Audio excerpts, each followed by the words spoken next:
My worlds began in a flurry of excitement, surrounded by beige boxes full of our belongings, a U-Haul with our dressers and couches piled up like a game of Jenga. Driving around to the next house was so exciting. New backyard, new neighbors, new scenery. It was about a year that I lived with my parents in Regina until I got my first brother, Adam.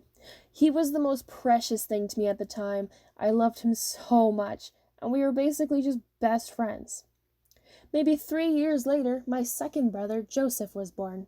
We were still in Regina, and we lived so close to the stadium that we could hear the music during the football games. Joseph wasn't too bad. I was disappointed when I found out he wasn't a girl, but it was cool to have another brother. We stayed in Regina a little longer until we bought another house in Torquay, and then we lived in both of them. This was because my mom drove a bank route. She would drive from Regina to Torquay in the morning, dropping off bank bags at all these little towns in between, and then she'd come back at night from Torquay to Regina doing the same thing.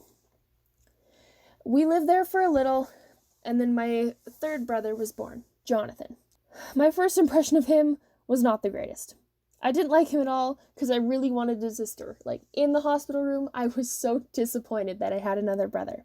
But I grew to like him anyway. After Jonathan was born, my dad moved to Winnipeg because of a job opportunity, and we lived apart for about a year. After the year was up, we packed up our house in the familiar beige boxes and moved to a whole new province. It was at this point I started to hate moving and leaving people behind. But we moved onto a sick acreage about an hour outside of Winnipeg, so it was great. This is the house my youngest brother Jonathan grew up in. We loved it, and we created our own little waterish river system. It felt like we lived there forever. We got our second dog there. We went through middle school there. It felt like a long time because we just had so much fun. But it was only 3 years. We ended up moving in January to Osler, Saskatchewan, where I currently live and have lived for 6 years now. About a month after we moved, my little sister was introduced to the world, and I was ecstatic. I loved her so much, and I still absolutely adore her. She's literally my favorite person in the world.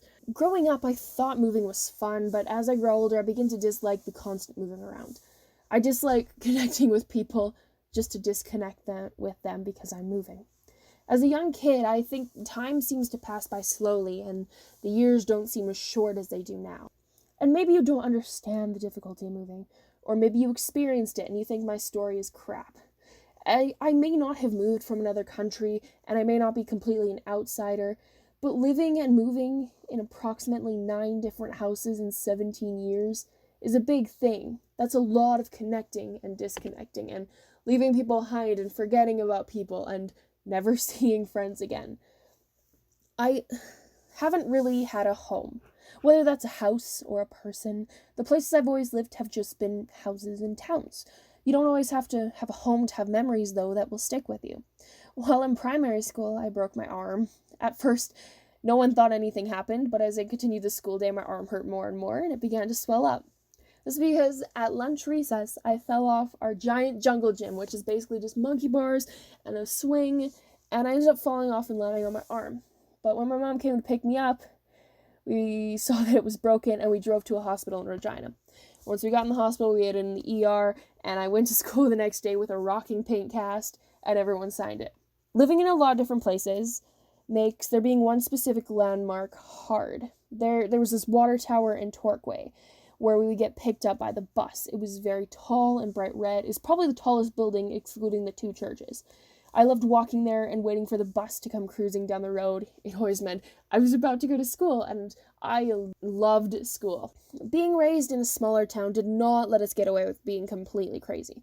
We were raised and taught to own up to mistakes and be responsible.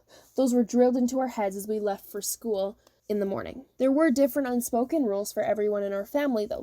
My unspoken rule was take care of your siblings, while the other ones were listen to your older sister. So it really depended on who had the rules in my family and what their rules would be. Although I may be all scattered apart and my roots are nowhere near where I started, I still am full of fun and happiness, and I have supportive friends both in my present and my past. And although my roots may never fully grow a tree, I can leave little flowers behind everywhere I go. My displacement from my birthplace isn't large, but my distance traveled is fairly great.